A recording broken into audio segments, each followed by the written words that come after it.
Okay, good afternoon, everybody. My name is Jeff Macker. I'm a professor of strategy, economics, and policy in the McDonough School of Business at Georgetown University.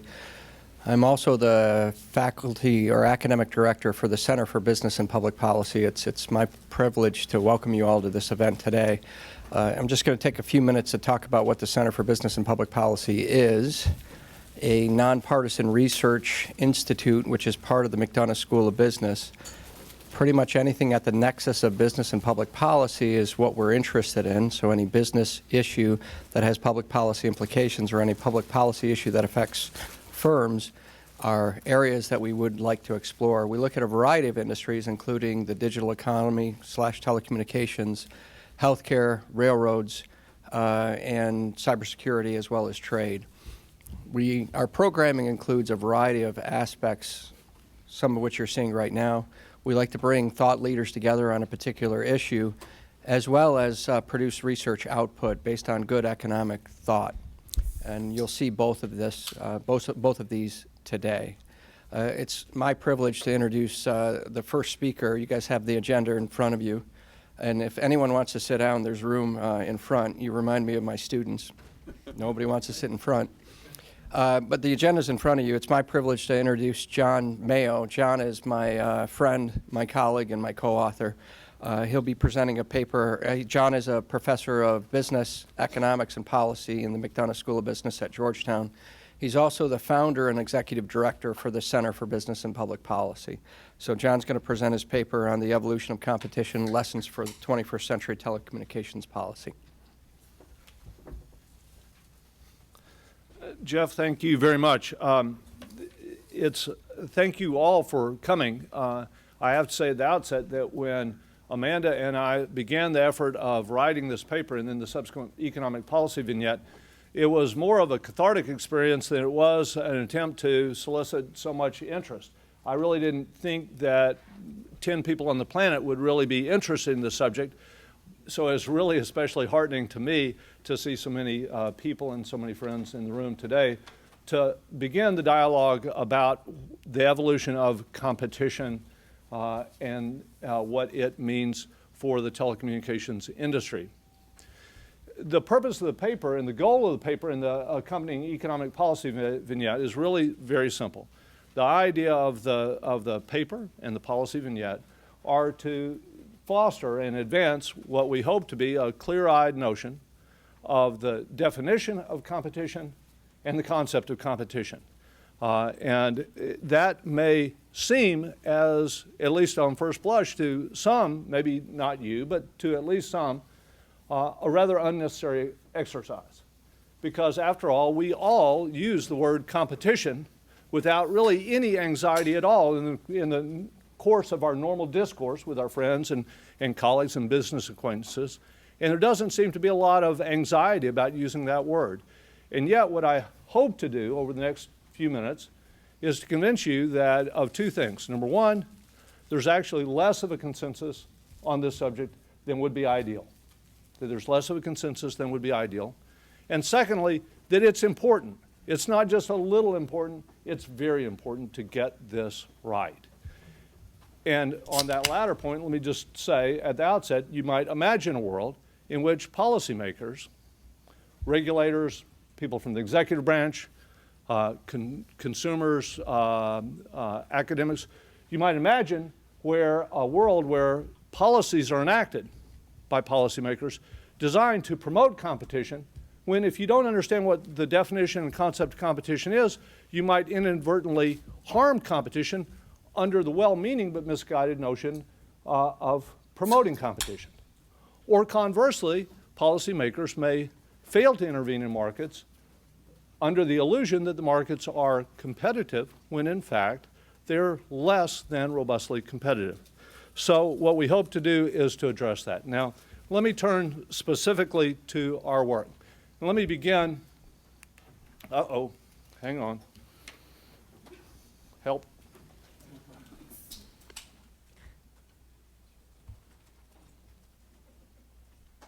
We're good. Thanks, Amanda. That's the real good job.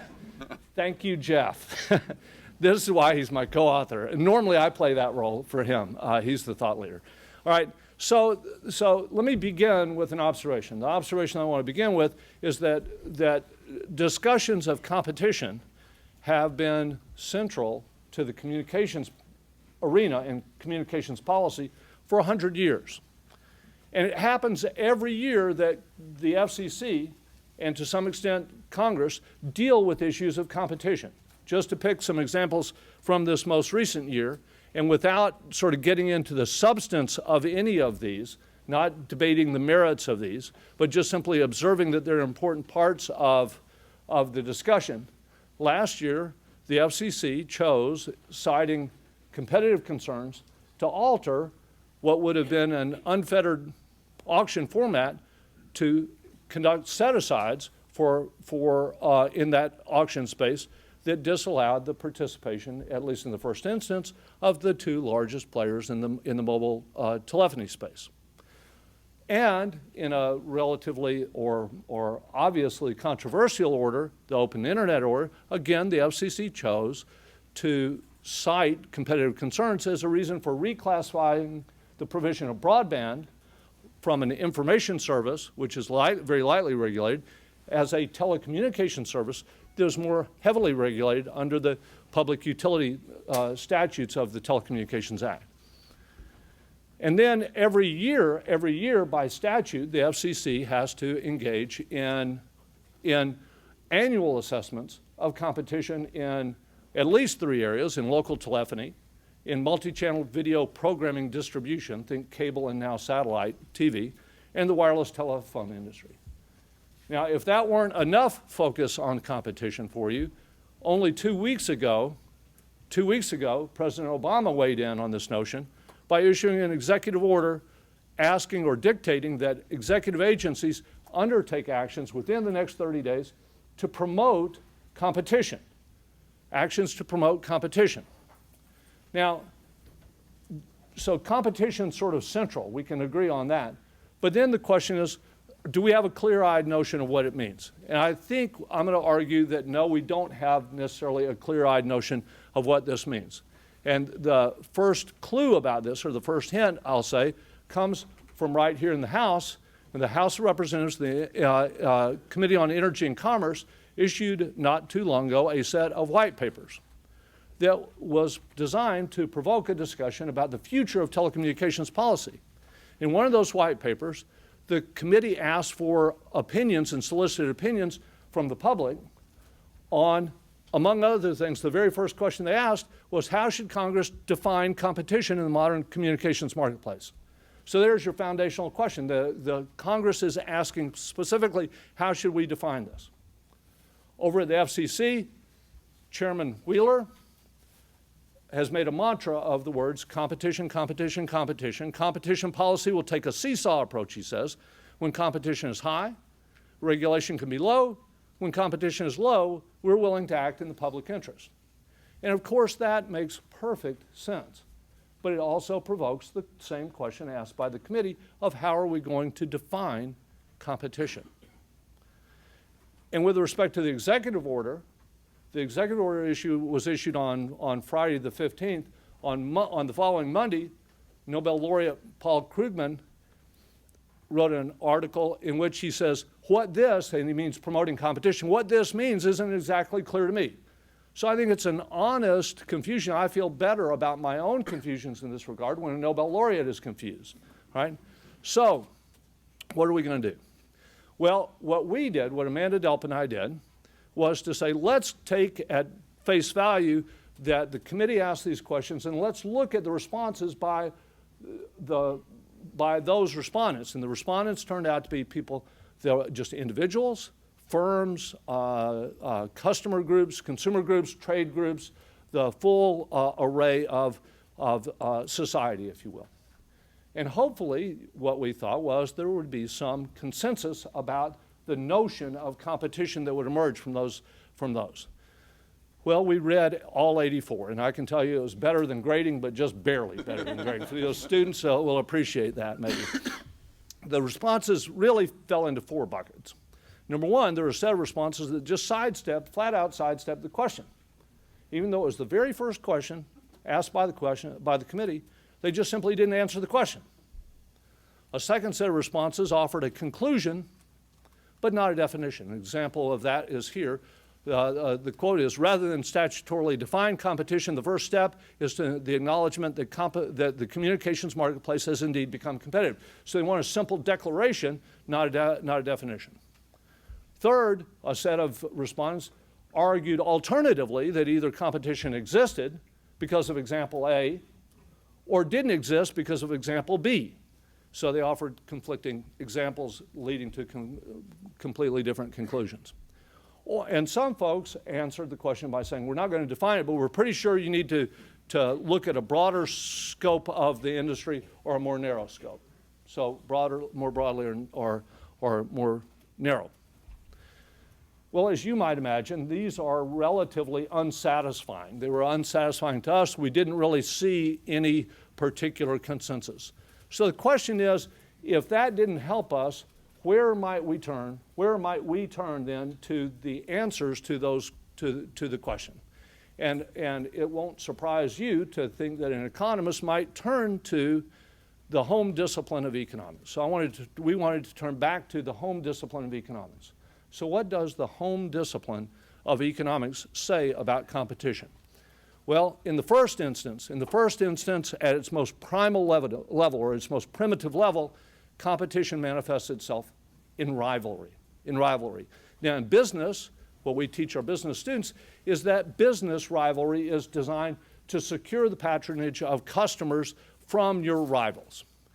And from the economist perspective, that rivalry creates good things. Good things happen as a result. So chronologically, how has this concept evolved in the notion of competition? Well, I'll give you the Cliff Notes version. The longer version is in the paper, but we managed to go back to the 16th century. I promise not to go in this in detail.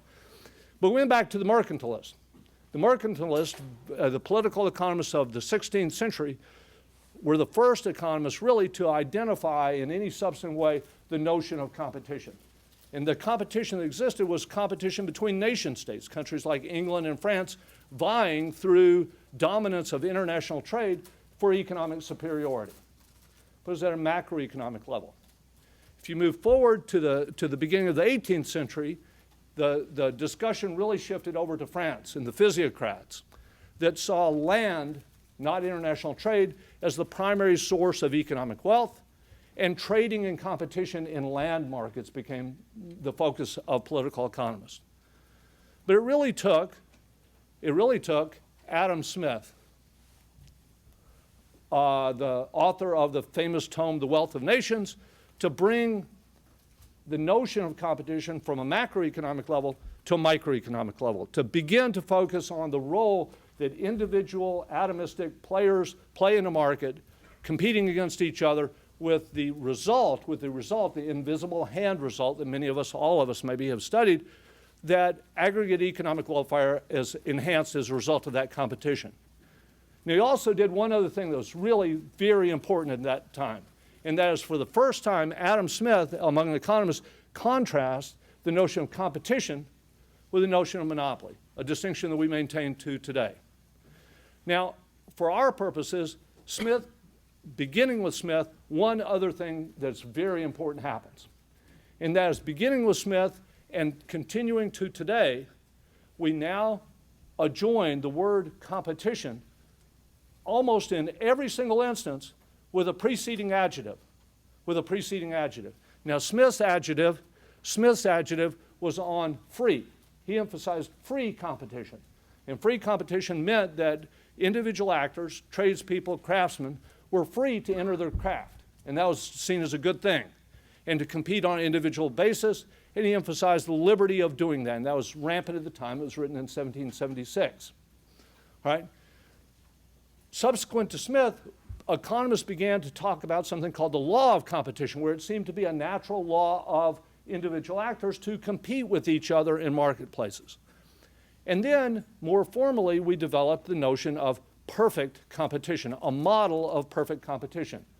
That's the bread and butter of even Econ 101 today.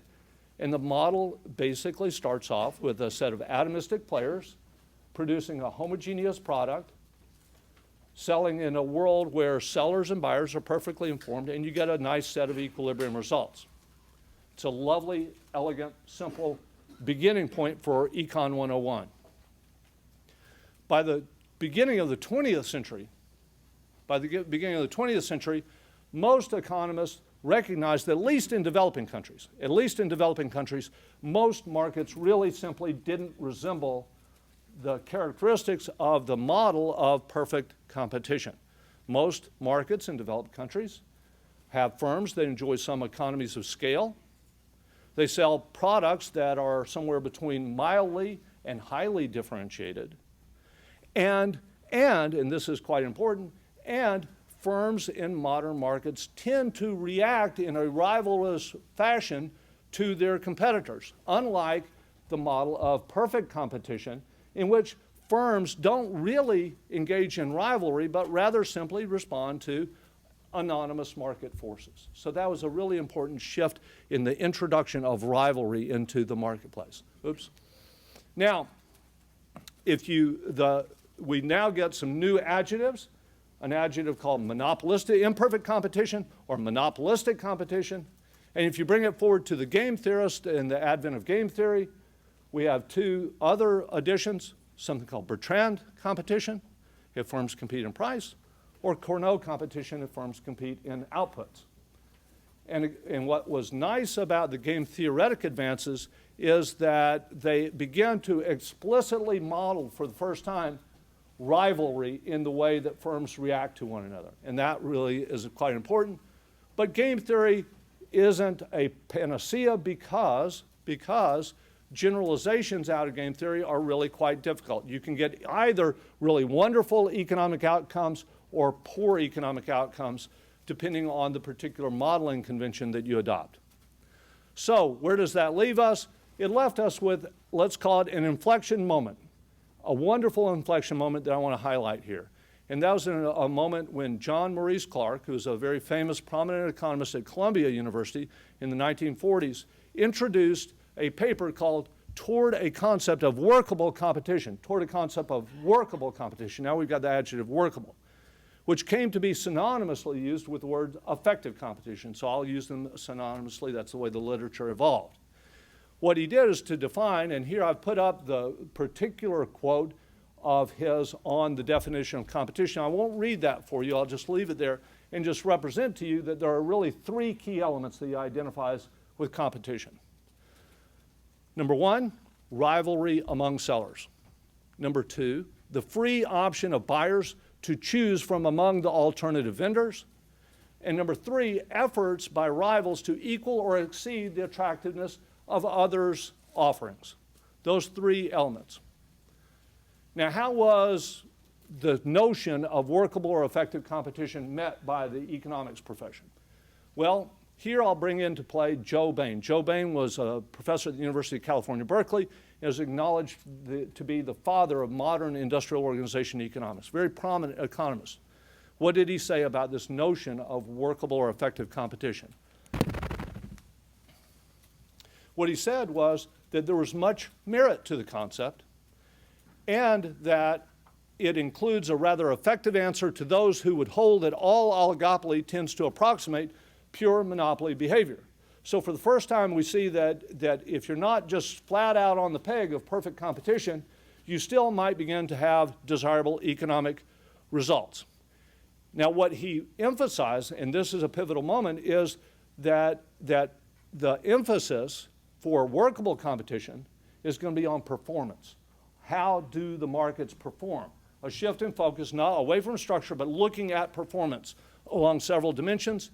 And he notes that the challenge at that time is that if you're going to focus on performance, you have to have some set of idealized or ideal sets of performance metrics, or at least some notion of how far we can deviate from those performance metrics if we're going to judge a market to be effectively competitive.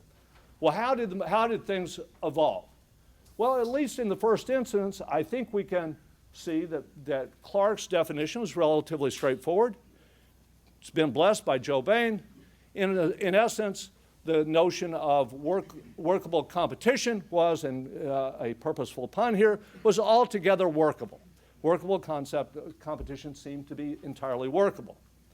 But over time, let's say that economists began to hang more and more ornaments on the tree, and the tree began to become a bit unwieldy. So much so that in 1957, Ed Mason, another prominent economist, said there are as many definitions of workable or effective competition as there are workable or effective economists. Which there are very few. Oh, which may be true. So there may be very few definitions. All right. It got so bad, and I'm going to give you a representative example of this, is that an economist named Stephen Sosnick wrote that the following, said, a market is effectively competitive if and only if it is free of 25 flaws. You have to go through 25 checklists of 25 characteristics of a market before you can find they're subject to effective competition. Careful, John. DC loves checklists. Love checklists. Fortunately, this is the only time you're ever going to see a reference to Sosnick's work. All right. The very best, though, observation came from an economist named George Stigler, who also won the Nobel Prize in economics, a very famous economist from the University of Chicago, who offered the very clear-eyed notion that said, to determine whether an industry is workably competitive, therefore simply have a good graduate student write his dissertation on the industry and render a verdict. But then he notes, it is crucial to this test, of course, that no second graduate student be allowed to study the industry. So at that point, the academic advances along the lines of effective competition really slowed. So let me switch over to the policy side. How did things go on the policy side? Oh, I'm sorry, let me note one important exception. One important exception is the work of Jesse Markham, who noted, along with John Maurice Clark and Joe Bain, the importance of looking at performance characteristics of markets in making a judgment about effective competition. But then he added something important, and that's the bottom part of this slide. The bottom of this part of the slide says an industry may be judged to be workably competitive when there is no clearly indicated change that can be effected through public policy measures that would result in greater social gains than social losses. So here, note what he's done. He said that if you're going to look at the notion of effective competition in a policy domain, you have to not only think about the characteristics of the market itself, but also on the ability and the effectiveness of government to remediate whatever market failures are observed. And that, I think, is an important addition. Now, let me switch over to the policy side.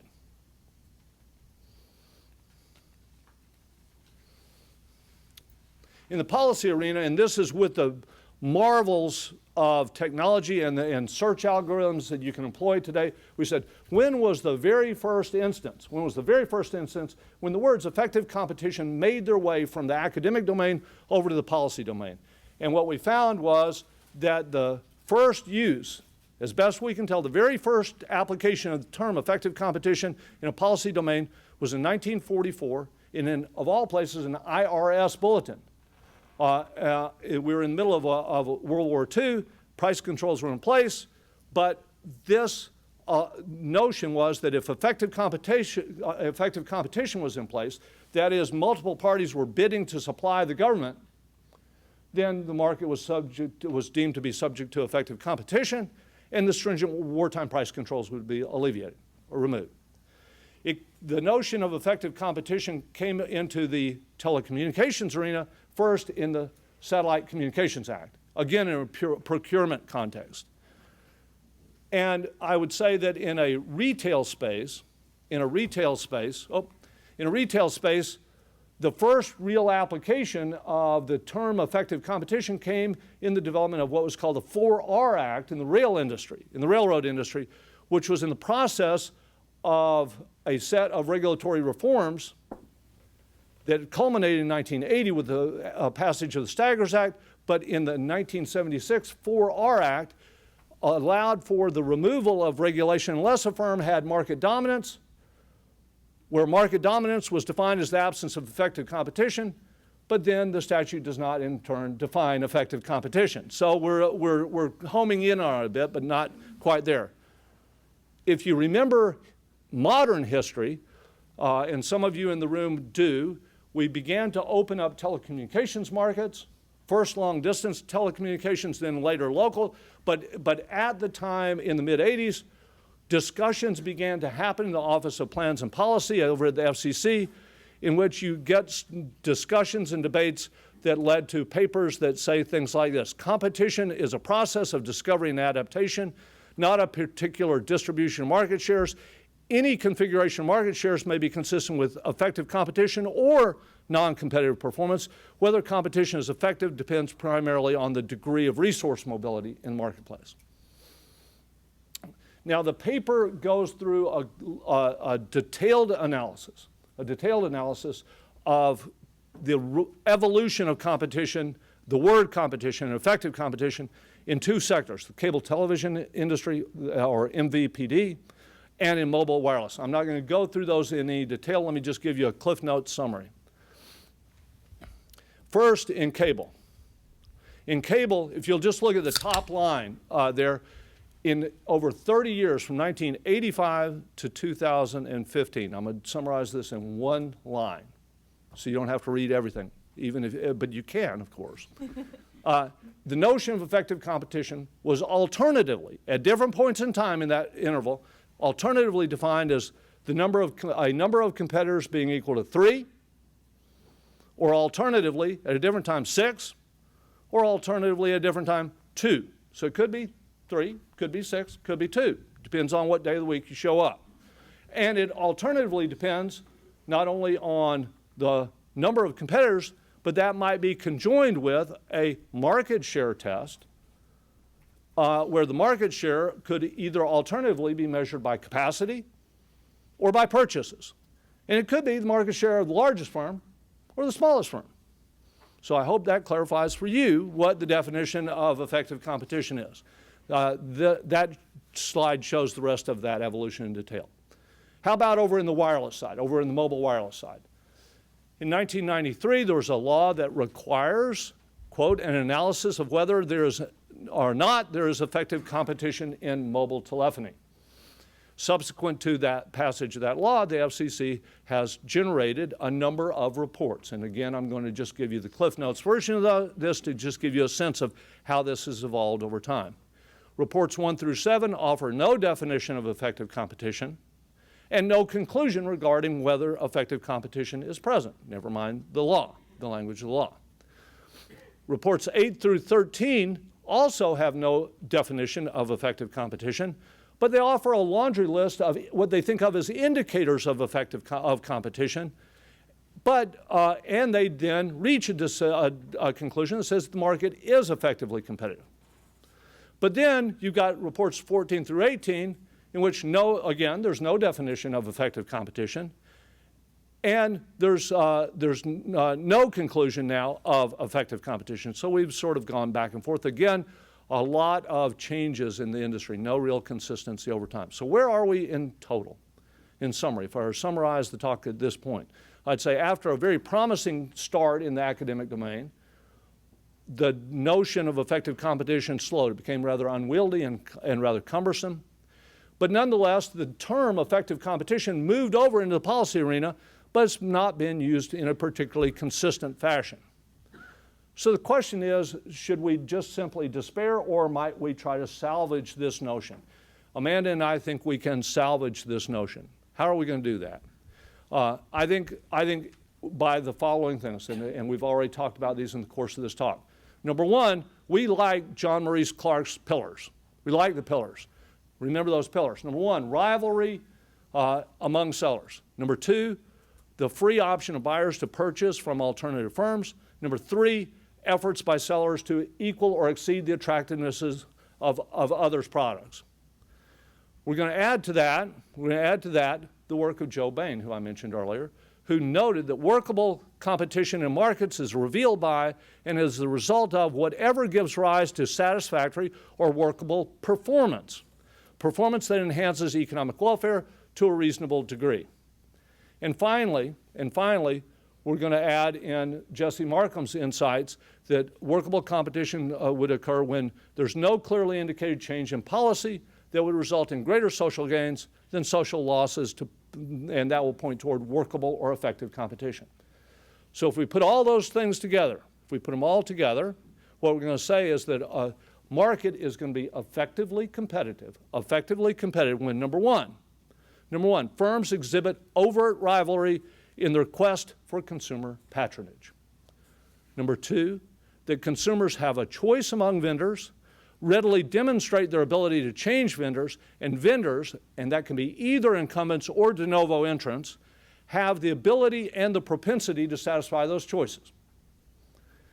And rivalry among vendors manifests itself, and now we get to the performance criteria, in desirable economic performance metrics, including price, output, quality, investment, and innovation.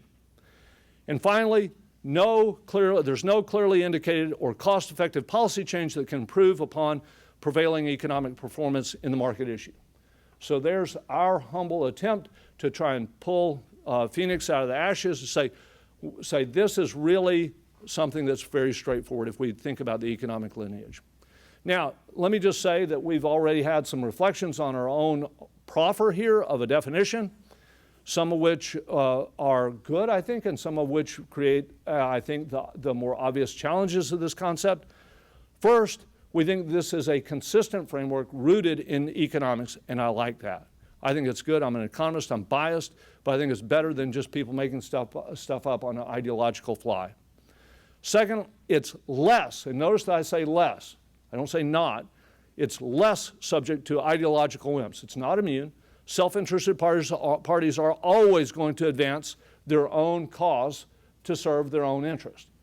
But this definition is going to make it harder. It's going to make it harder for people to abuse that definition. Third, that it emphasizes metrics about which consumers care and care deeply. Price, output, innovation, things that actually matter to consumers.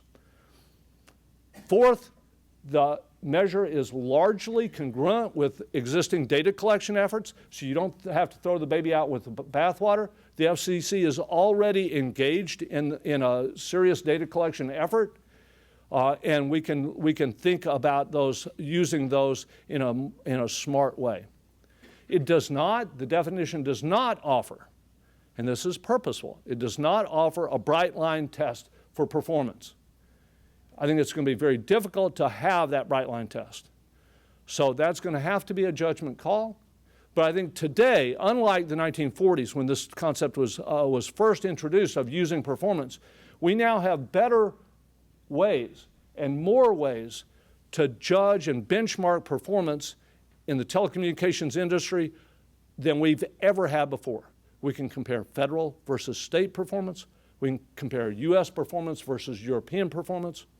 We can compare performance over time. We have analytical tools for performance assessment that far supersede what was developed in the early days. So with that, let me stop and with a final slide that we actually opened the paper with. The quote is by Kenneth Dennis, who says, "Competition is first and foremost only a word which may or may not be used effectively in economic discourse to communicate propositions about reality." Thank you very much.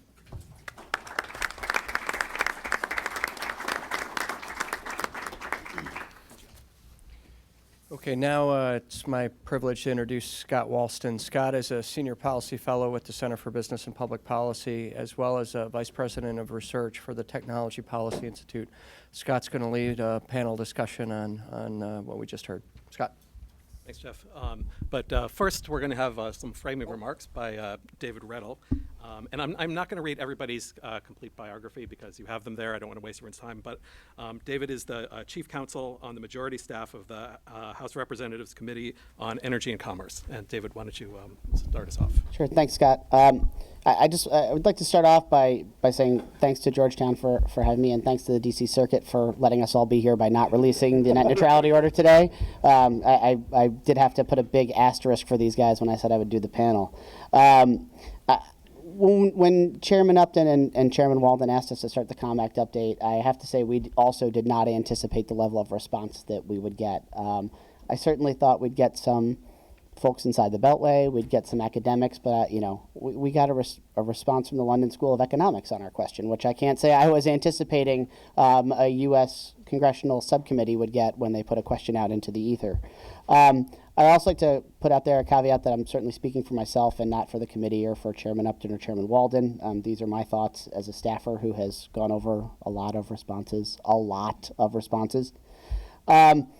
And I do want to start by talking about some of the things that John had up on the screen, and maybe it is the fault of my own that we framed our question out to an industry that is used to responding to Capitol Hill. The response is, it's funny, and the Hill staffers that are here, or former Hill staffers, will get a chuckle out of this, but the responses sort of fell into the same bucket that we all get stuck in when we're looking at doing legislation. It's like the 4 stages of coming to terms with your issue's not going to get addressed. It's, can I get statutory language? No. Can I get a finding? No. Can I get report language? No. Okay, I guess I'm getting nothing. And so that's what a lot of this looked like. People answered in a way that is consistent with how they ordinarily interact with Congress. I want it to be something statutory, or I want it to be something that you opine on in a report, or I want a congressional finding on this. And maybe that's my fault, or the staff's fault for drafting in a way that indicated we wanted DC-centric answers. I think John hit the nail on the head, and I was going to say competition, as Chairman Wheeler says, and I think he says it 3 times because you can look at it at least 3 different ways. Competition, and you're getting this through the eyes of someone who is not an economist, but who has a journalism degree and a law degree, and spends his time on legislative practice. So take with a grain of salt that I have a very different lens through which I look at these questions than a professional economist does. From us, was we were looking at staff level, it seems like people took the question and broke it down into sort of 3 different answers, right? Are you talking about competition meaning consumer choice? Are you talking about competition meaning rivalry between firms? Or are you talking about competition, a preordained number of firms or choices that must be in the market and usually is a secret number in a regulator's head? And I think we've seen all 3 of those things play out in the marketplace over time. And so as we read through, we sort of formulated a couple of conclusions that we thought we could draw from what was sent into us as white paper responses. One is that we shouldn't assume a priori that we know what competition looks like at the staff level advising our bosses. Our bosses all also suffer from the same, what is competition? Is it something for consumers? Is it between businesses? And the example we use, and you've used them up here, John stole all my examples, but they're great examples, so we'll stick with them. And I will admit I come out of the wireless industry, and I'll let Tom talk more about the current metrics, but I worked in the wireless industry for most of the mid-2000s, and there was a long time in the 90s and the mid-2000s when people said wireless will never be a competitive substitute for landline service. And we, of course, now all know that is crazy, as half of you are ignoring me and reading your phones. So we all know that is just ludicrous, right? Wireless is now the de facto way we communicate with each other. We use wired less and less. Access lines decline every year in the voice world. And yes, in broadband, wired still has a very prominent role, but for us to assume that we know what that competition is going to look like seems to be a fool's errand. The second thing we looked at is that the market definition games don't help. And that's sort of been the way things have happened at the FCC, and maybe that's because the statute tells them to, and maybe it's because the existing staff at the FCC decide to go that route. But we look at MVPDs and we say, is there competition for the provision of video data? But that doesn't count things like YouTube. YouTube is one of the most vibrant video provision platforms on the planet. And as YouTube is happy to tell you, they get more hits than most major television shows get over the course of a week. So we need to take a more holistic look in the internet age at competition across all the different metrics, all the different platforms that we look at, was another conclusion that we thought could be drawn from some of the data, and one that certainly was suggested multiple times in that data as well. I'm glad that John brought up the idea towards the end of cost-benefit analysis without coming out and saying cost-benefit analysis. It's one of the things that my bosses have continued to hit on for a long time, which is, we do a lot in this space in the name of competition policy, but there has been just a almost complete lack of real cost-benefit analysis and regulation when it comes to the Communications Act. And this isn't, a new thing. It's been going on for quite some time now. We think that, the data we got back on competition really indicated that cost-benefit analysis helps us hone in on what competition really looks like. And that when we are trying to foster competition, we should be looking at cost-benefit analysis. I don't want to belabor the point. I'm one on a panel, so I certainly don't want to monopolize the time. But I try to couch all of this when we're having these conversations internally in terms of, and I know I'm taking pot shots at academics on a panel with academics, so my apologies. But, we're not selling widgets, right? Every college question assumes a firm selling widgets, right? Or every physics question assumes a perfect sphere in a vacuum, right? We're seeing the market sell extremely complex communications platforms that can't be easily put into buckets. And I think the less time we spend focused on looking at each of these individually and more on looking holistically at the way the communications market has changed, I think the better it will turn out. I had posited the question to some of my colleagues, do you think Amtrak and American Airlines are competitors? And I got a variety of answers. And that boils down to how you look at those industries. So it turns out if you're talking about going from Washington, D.C. to New York, they are absolutely competitors. As it turns out, if you're talking about going from Washington, D.C. to Munich, it's really tough to be competitors.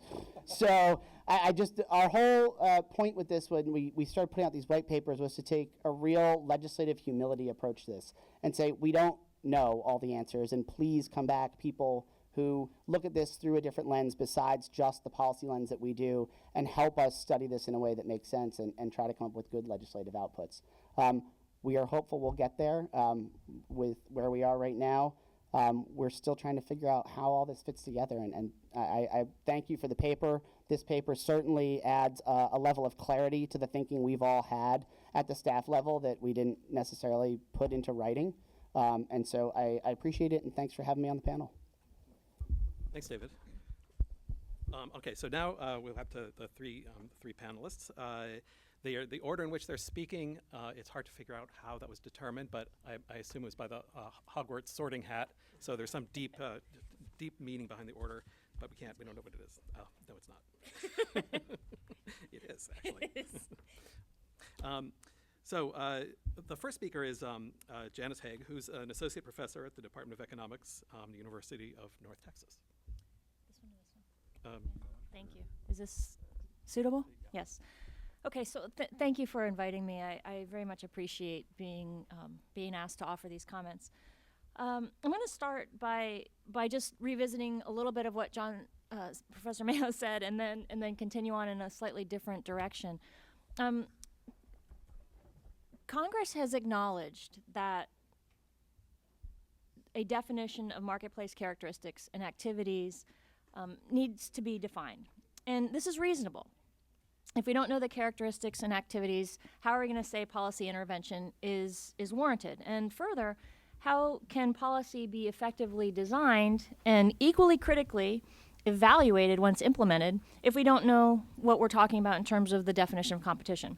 So my comments today focus on Professor Mayo's foundational statement that economic concepts serve to inform and drive policy. And I think that's mostly important. There's a reason these economic concepts are worth discussing. It's not solely an academic question. And I want to begin with the April 15th executive order. The president issued an executive order on competition, and the title of the order assumes competition is inadequate as it begins steps to increase competition. So the order, even though it's short, mentions competition, a competitive marketplace, and pro-competitive rulemaking together at least 27 times.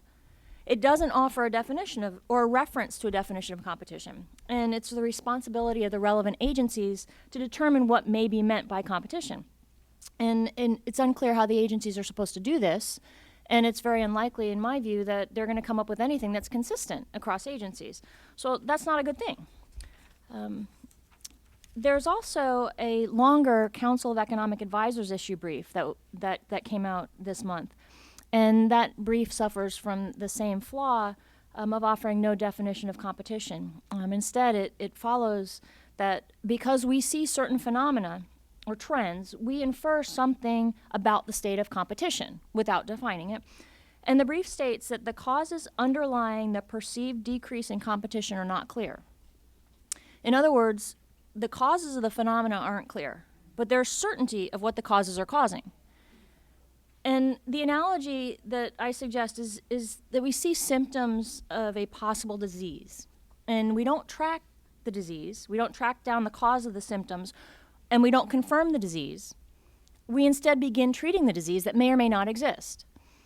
And in short, the brief states that we must understand how to apply policies to promote competition, which assumes the need for promoting intervention. And we aren't sure how the policies are needed, but we have to develop them. And that's kind of how the brief reads. Clearly, we can't advance pro-competitive policies if we are uncertain about what comprises competition. So with that as a background, and then kind of furthering the paper a little, to me the most pressing problem with this entire direction of thought is reflected in what's absent from the brief, and that's the welfare outcomes. And the benefits of competition are defined by as defined by the paper presented today, include prices, consumer choice, quality, innovation. Those outcomes, those are the goals of competition policy. So the welfare outcomes should be driving any policy intervention. Right? What are we exactly trying to do?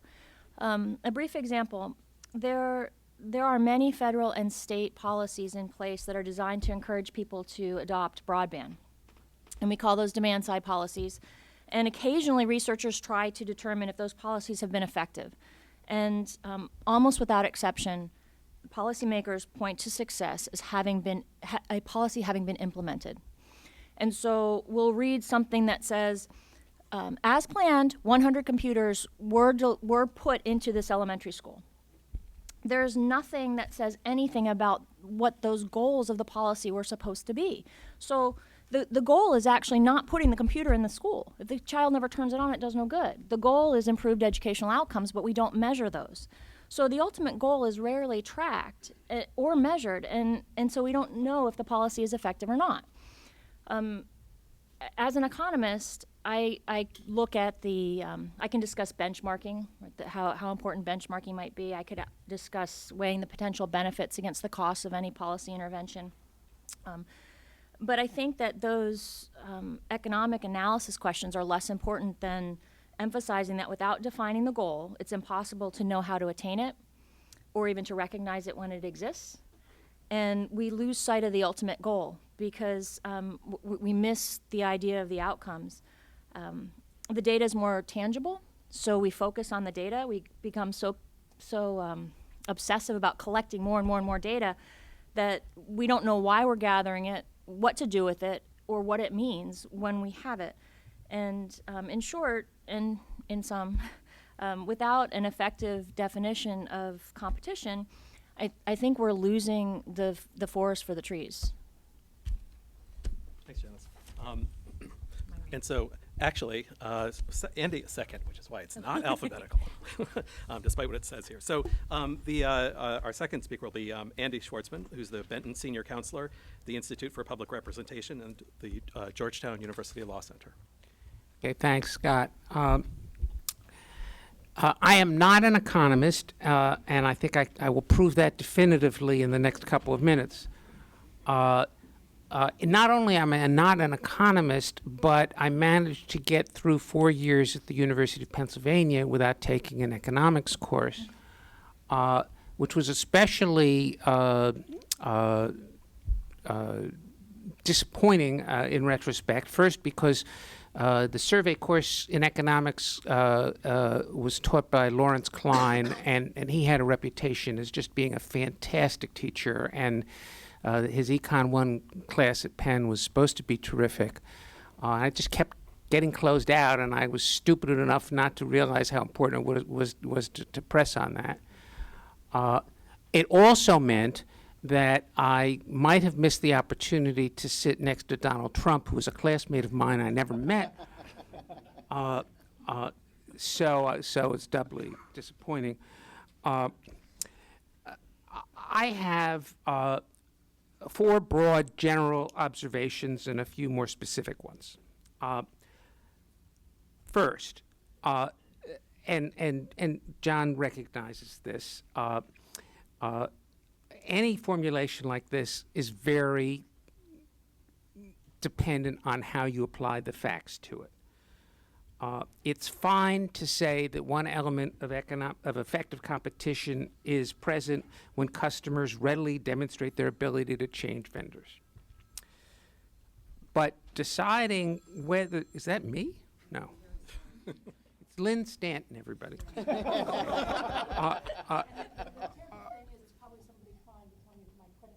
Yeah, okay. But Somebody had jurisdiction over there. okay, so fine.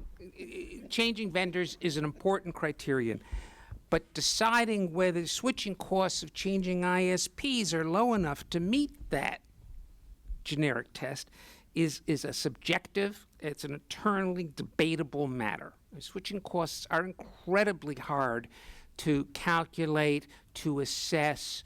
Do you want to reconfigure your desktop computer at home? Yeah, I mean, these are very very difficult things.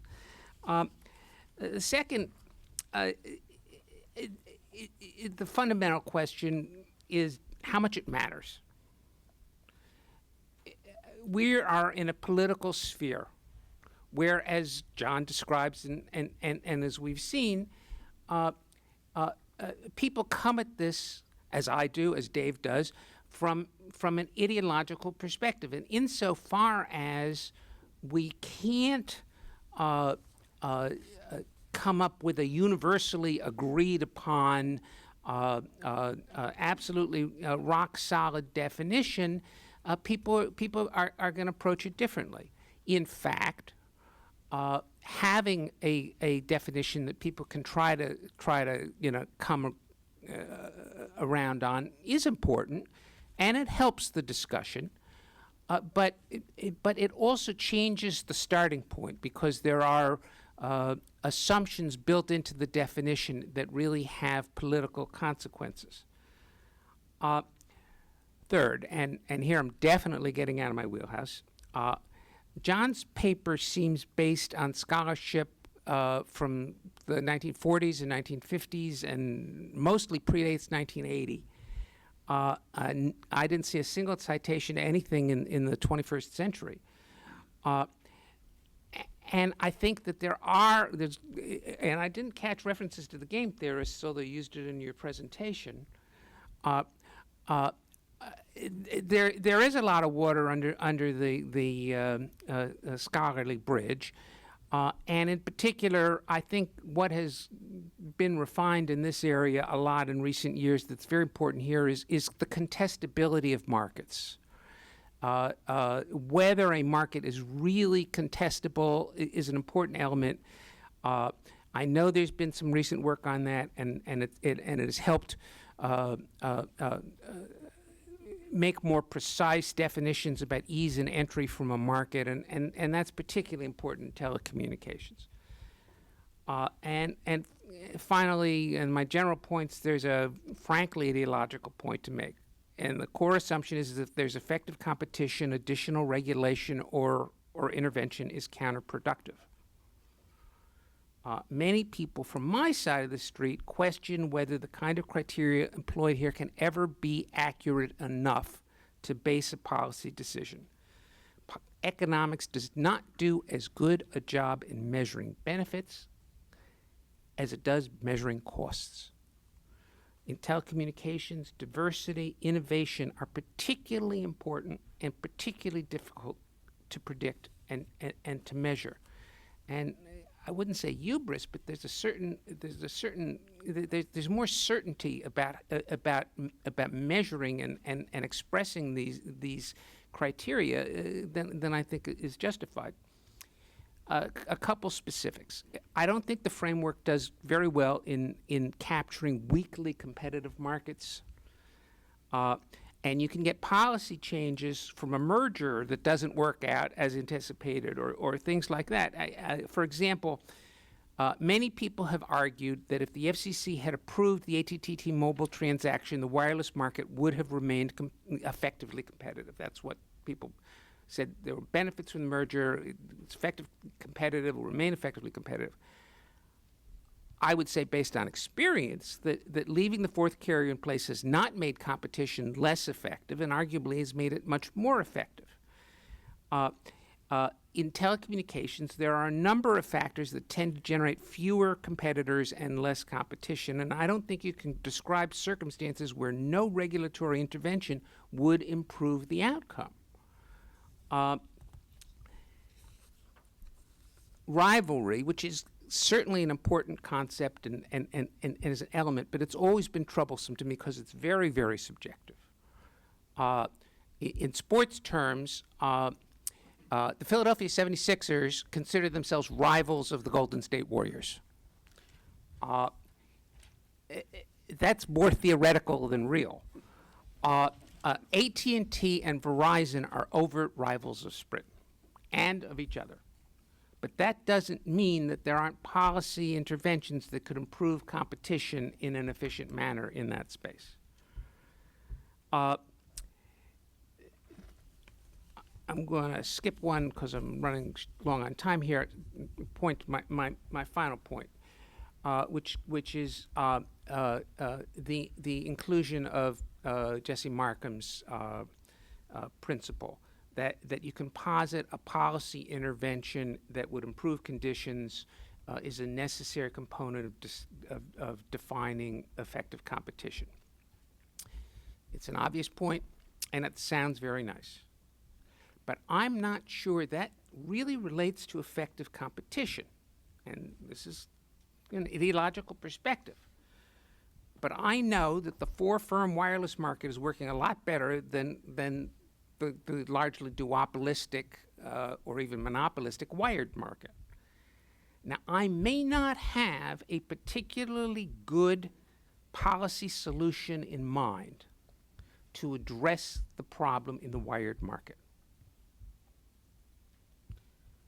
So I don't have anything I can offer up to say that we should do to improve that.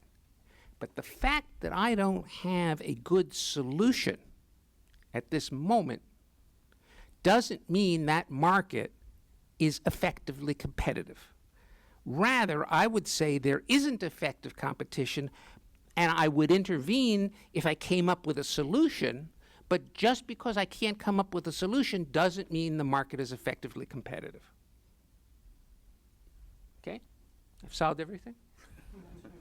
Great, thanks. And now we have Tom Power, who is the Senior Vice President and General Counsel for CTIA, the Wireless Association. Thanks, Scott, and thank you, John, for having me. Abraham Lincoln and Charles Darwin were born on the exact same day in the exact same year. And I thought that was the most remarkable coincidence ever until I learned that Andy Schwartzman and Donald Trump were classmates. That one's even harder to get my head around. I want to kind of step back a little bit. Bipartisanship can be hard to find these days in this town, but I think one thing that we all take as a given, and everyone will say, is that we want competition. We think competition will deliver better outcomes for consumers and better social good than regulation. And because we all accept that and believe that, we have conferences like this to figure out, okay, well, what is competition and how do we know when it's there? And I certainly endorse that, but I will just point out that it's not always so, and that sometimes policymakers can say, you know what, there's actually other priorities. And the irony being that if you look at basic telecom service in this country for most of the 20th century, that's exactly what policymakers did. It wasn't about competition, it was about monopoly. And it was about a heavily regulated monopoly because we had another priority, and the other priority was universal service. We wanted a telephone in everybody's house. And we did a very good job of that. And if you compare penetration of telephone deployment in the U.S. to other countries, we beat the whole world handily. And that was a decision that was made. The Kingsbury Commitment that started back in 1914. And it was possible because the regulator could then had all the controls, all the levers. It wasn't what competitors didn't, the regulator did. And so residential service was subsidized by business service, and urban consumers subsidized rural consumers, and long distance subsidized local. And so you could make it all work because one regulator was in control effectively. There were other incidents to that, and we used to lease a phone. You'd pay $5 a month for a phone in your house, and you paid for it long after the phone had been paid for, and your phone looked like your neighbor's phone. We all had the same black clunky phone. Voicemail was invented in the 30s and commercialized in the 80s. So there were some aspects to having pursued universal service as the goal over competition that don't look real healthy. But Adam Smith and the invisible hand was still there. And so back in the 50s, I think it was, or 60s, a guy named Carter had this device that would hook onto the phone. And after extended wrangling, his efforts led to competition in the market for phones. And guys like Bill McGowan said, well, why can't we have competition in long distance? And that started to develop. But this put pressure on the universal service construct because now the levers were getting out of the hands of the regulators. And in the 96 Act, Congress said, all right, we really do want to embrace competition now, but we still like that universal service thing too. So FCC, go figure that out. And the FCC is still trying to figure that out.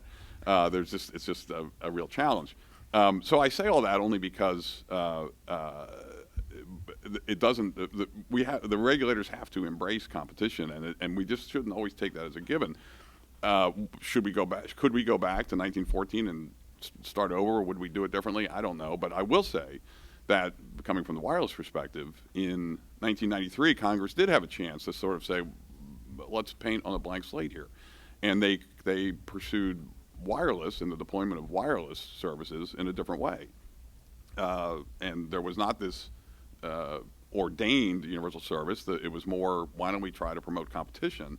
And the commission undertook rules and licensing and auctions and so forth. And there's been a lot of debates back and forth and arguments that we still have about that. But you see a very different result 20 years later with 4G available to 99% of the country. It didn't even exist 6 years ago.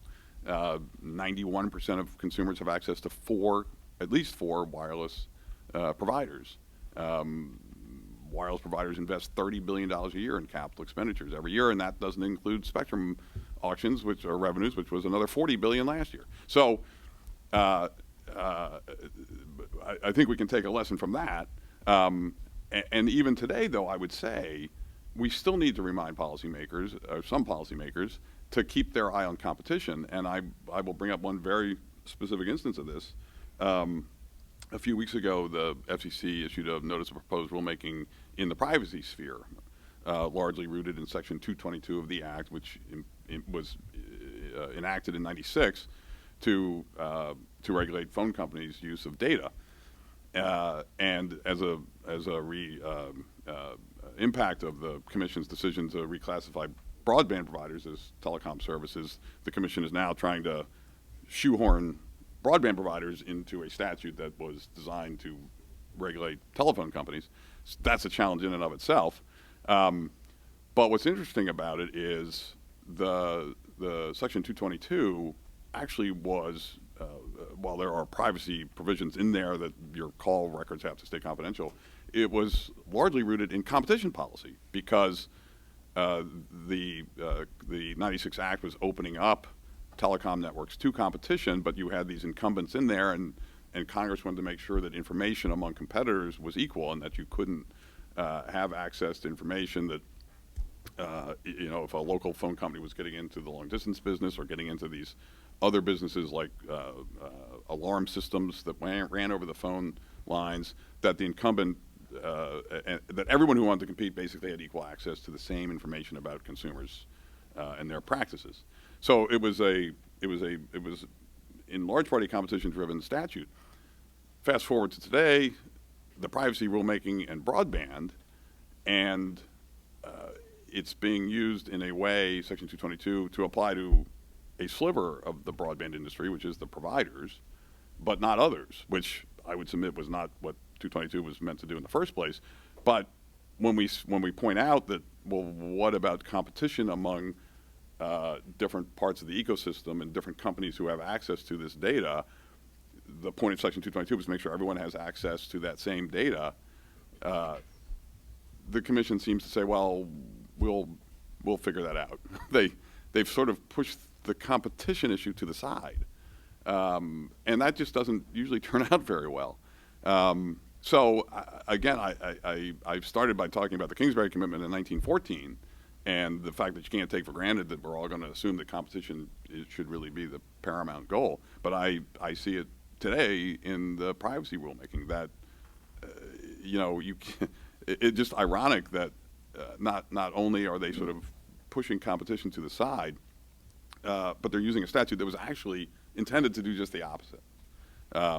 So I think the paper is extremely thoughtful in terms of trying to figure out how best to refine definitions of competition. But I just want to step back and say I think for the wireless industry we'd be very happy just to make sure that policymakers continue to embrace competition as being the default goal. Great, thanks, Tom. So we're going to go to questions, so get your questions ready. If nobody has any, I'm going to call on you. But before we do that, I have a couple of questions myself. John, you used telecom as the example throughout the paper, and the paper is about telecom. But does your definition and the discussion of competition apply more broadly? Under what conditions is this the right definition? That's a great question. You're right. The telecommunications industry is really meant to be the sort of vehicle through which we advance this notion of and definition of effective competition. But I think, Scott, the economic principles are perfectly general. If they weren't, I'd be a bit troubled that we, in some sense, then would be seen as cooking the books in a particular industry for a particular outcome. This ought to be a set of definitions that is true to the economic principles across a variety of economic sectors. And so, given that, maybe Janice also has an answer to that. Do you think we teach economics wrong, introductory economics? I mean, everyone thinks that competition means price equals marginal cost, right? Atomistic competition. And they stop at Econ 1 and that's it. So having been most recently in the fall a teacher of that economics and seeing a number of my students out here, you've made me especially uncomfortable. But I think the answer is no, and I'll try and get off the hook. I think the model of perfect competition is a terrific model. It provides a set of abstract principles that create a clarity and a cleanliness to our economic thinking that is really very, very valuable. But as Janice noted, and as we tried to identify in the paper, economic concepts are important for two reasons. Not one, but two reasons. One is that they allow us to provide these insights into the working of the economy, but also, and especially here when we're on the Hill, economic concepts get used in a policy arena. And when they're used in a policy arena, especially whether we like it or not, we're going to use the term like effective competition. In that world, we need to hone a definition that is a bit more refined than simply the definitions that we use in a classroom. I agree. I was just going to add in the value, adding to that value. I teach theory and competitions on one side and monopolies on the other at the most basic level. And they're bookends, they're benchmarks. And as I tell my students, everything interesting happens in the middle. But you have to know where to start. Oh, okay. Yeah. Scott, I was going to, if you don't mind, I wanted to take a chance to shift the question for a second and go to something else. I wanted to respond a little bit to what Andy was saying about rivalry. Because I think this comes back to something that we had been saying earlier, and I think you said rivalry is subjective. And I think you're both right and wrong. Rivalry is subjective, and sometimes it isn't, right? Rivalry, let's use your sports analogy, right? A rivalry is two teams, two firms that are rivals.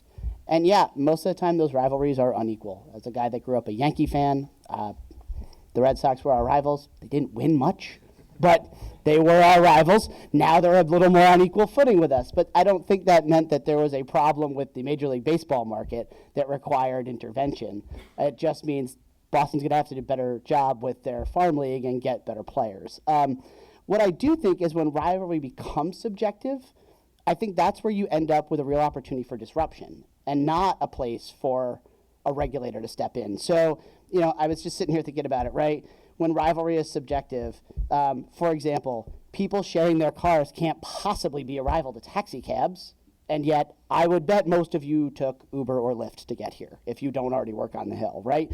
Nobody's going to replace their digital SLR with a phone. You're either Nikon or you're Canon. Well, as it turns out, most pictures are taken with an iPhone, right? So where 10 years ago you would never considered Apple a competitor to Canon, that is in fact the case today. You would never have considered Uber, because it didn't exist, a rival to the DC Taxi Cab Commission 10 years ago because, well, that's just subjective rivalry. You know, and even in markets where you have fewer firms, you know, whether or not Microsoft and Apple were competitors has been a back and forth yes and no for 3 decades. If you're just looking at whether or not the rivalry is effective. You know, Apple was left for dead in the 90s, and now Apple dominates in a number of fields, not the least of which being their operating system on their phones. So I'm not sure that rivalry is always necessarily going to be the way we should be looking at whether or not there's a place for a regulator to intervene. Just because you can say the rivalry is subjective and I'm not sure they're really competing with each other doesn't mean there needs to be a regulatory solution. Andy, do you want to respond? Well, this may be a little bit orthogonal to what David was saying, but It's like the only group where we can use the word orthogonal. I love that.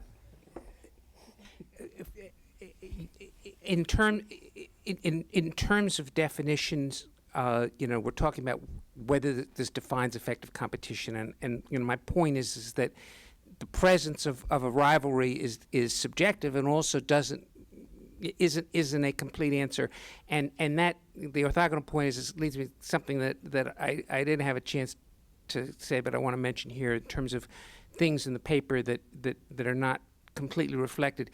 In telecommunications, at least, all I know about is telecommunications, and I may not know that much about that, is you have adjacent markets. An MVPD's ability to do things to stifle the growth of over-the-top video is a very important element of this. And you know, so you know, do you decide that Netflix is a rival of Comcast? You know, that's a really subjective issue, and But it's only subjective if you don't consider incentives, right? If I'm a customer of Comcast, which I'm not currently, I don't live in their service area, I'm not going to stick with them if they're going to block the video I'm trying to get online. well, then we go to switching costs, which is again I consider to be, you know, the real problems here is that switching costs are very, very difficult to deal with and very hard to measure in terms of consumer behavior. But you know, these are I don't have a problem with including rivalry as a component of the definition. It's just that I am not sure that it tells you as much as John's paper suggests. Questions? Anna Maria, and then here. Wait for the mic, and also introduce yourself.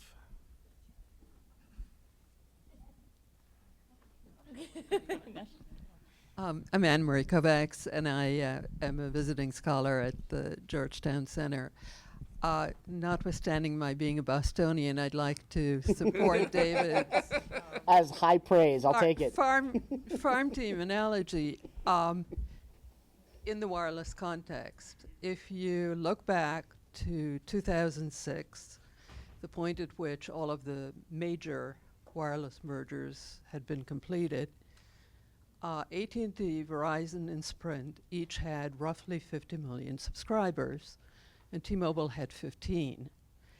Today, as we all know, T-Mobile has over 50, and AT&T and Verizon have over 100. Sprint still has 50, and the FCC has engaged for years in an attempt at life support in spite of a number of disastrous decisions made by Sprint. So I guess the point I'm making is economic theory is is wonderful. It is my background. You've taken me back to my early days of studying mercantilism. But in the real world, management decisions, decisions make a huge difference. And I'm not sure that intervention necessarily works when the players aren't necessarily doing their own jobs. It's more a comment, I guess, than a question, but I couldn't resist. I'm sorry. Okay, right here. But People, people, to that, please. world's quickest. People respond to incentives. People are managers. Yes, you're dead on. Right? There's a whole literature. That's what people study. So yeah, the incentives matter. So when you have an intervention, any kind of policy or lack of policy, people are aware of that. But I guess my point is, intervention isn't going to work if you're with every industry, with every company, because we've seen over and over People again respond in differently. telecom, any number of companies, Qualcomm and others, who have made it impossible, really, for regulators to get to the outcomes they want. Okay. David Hatch, Policy and Regulatory Report. My question is for Tom. So there's a major net neutrality decision coming down the pike, and my question is, what's your expectation as to what the court would do? Do you think that the court is going to vacate the rules pertaining to wireless carriers, and if so, what would that mean for your member companies? I don't know, and I don't think that's what we're here to talk about. Other questions? Oh, right back there, yeah. Hi, my name's Nikesh Amin. I'm a first-year student at the MBA program. I study under the illustrious John Mayo. I was just wondering, I think, Mr. Power, you referenced that early in the nascent telecom era, the regulators made a choice to go for as much penetration as we could in the market at the expense of competition. I think we've seen that in kind of MVPD, in that we wanted to get everybody, give that the people installing the infrastructure that monopoly and allow them to, in order to incentivize as much penetration as we could. And we're seeing, I think, that the FCC has now tried to crawl back from that a little bit and engender a little more competition in the market. And I'm wondering, when do they make that decision? Because there's this distinction between like social welfare and kind of the need for the market players to actually make a profit. And so I think that they're saying that now that we've got all this penetration and people have been in this industry for a while, they've had the ability, but they're not seeing the competition that they thought that they would see. So where does that distinction come, and how do you decide that competition isn't happening versus the social welfare, is overtaking that need for increased competition? Yeah, it's tough, and it's hard to answer that kind of question as a general matter, because you have to take each instance on its own.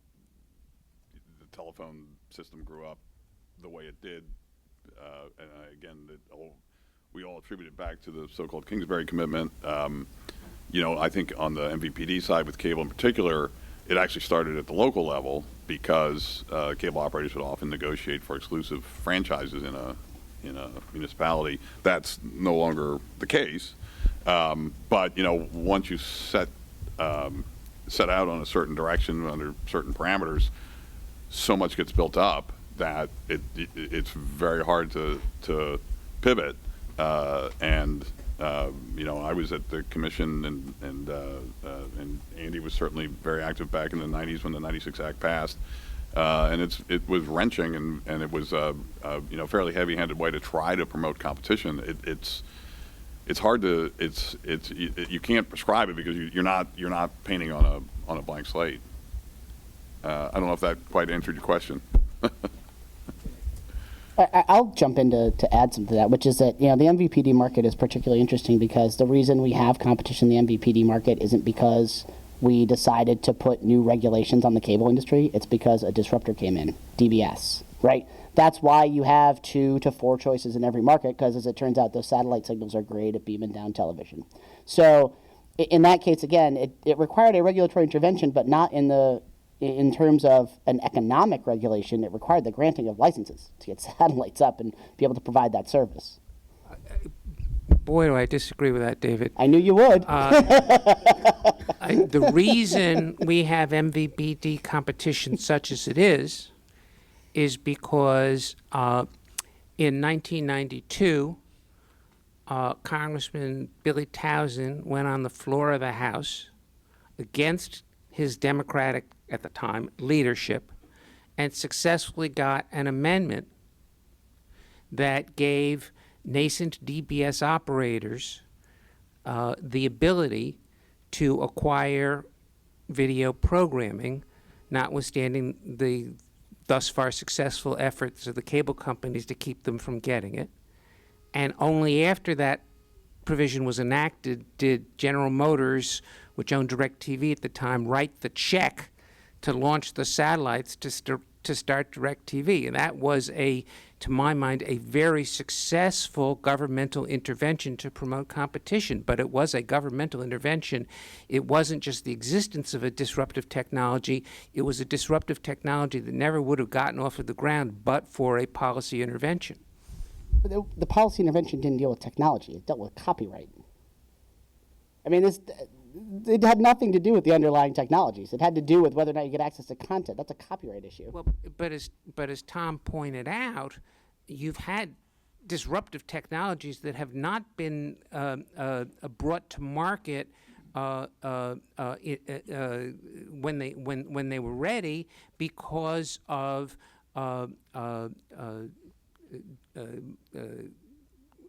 market dominant powers keeping them from doing it. Telephone answering machines, example Tom gave.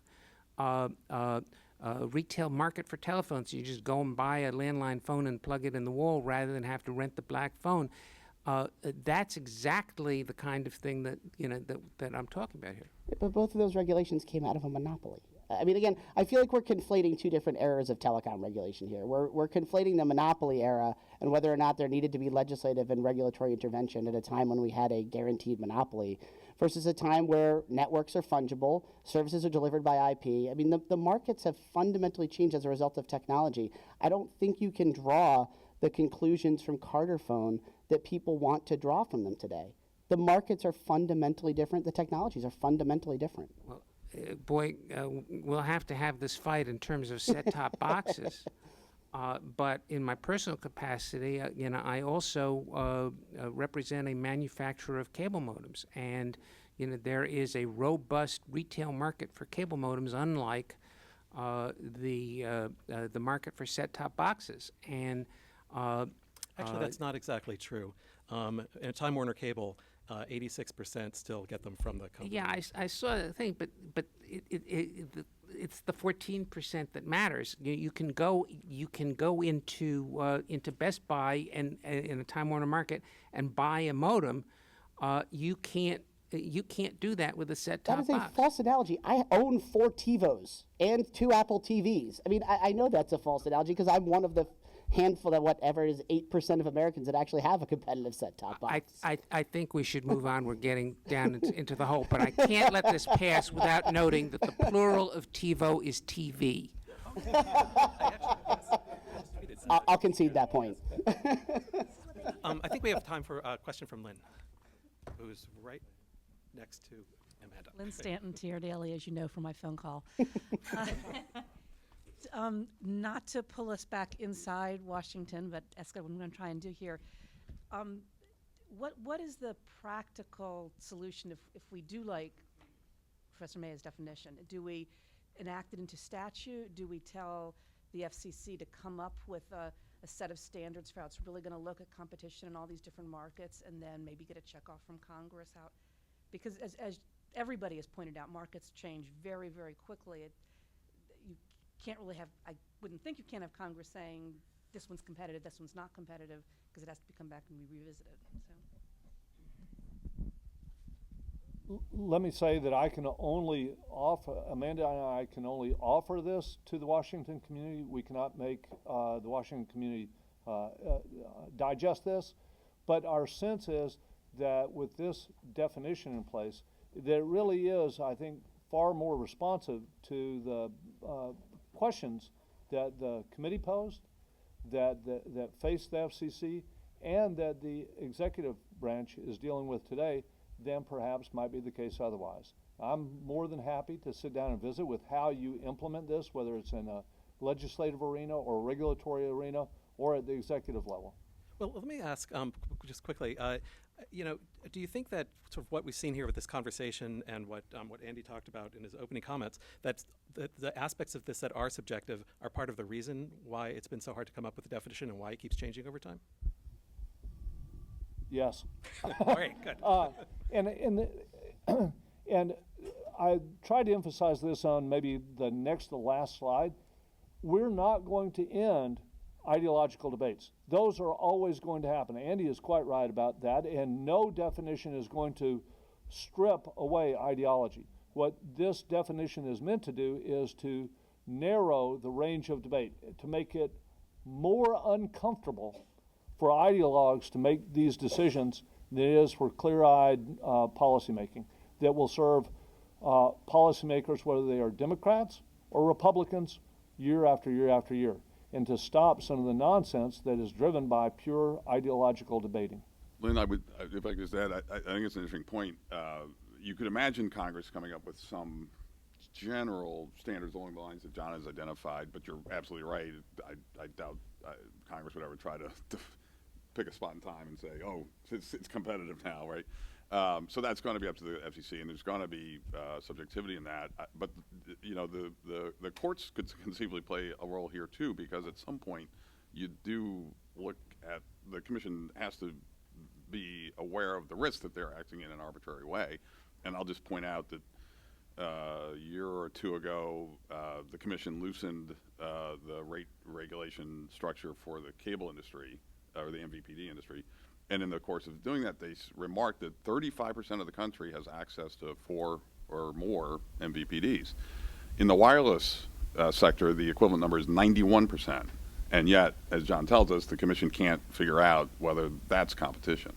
And what they did in the MVPD market for cable was to reverse the presumption. They said, based on that statistic and others, that we now presume there's effective competition in cable. The franchising authority can come in and try to prove the contrary, but because there's 35% of the country has 4 or more MVPDs available, that we're going to presume it's effective competition. But we can't figure it out on the wireless side. We're 91% of the country. So we're, you know, consistency would be a good thing. This is sort of my theme today is John's paper raises a lot of really good questions, but you know, we've got a long way to go to get to when we even need to answer those questions, because we're seeing so much inconsistency today.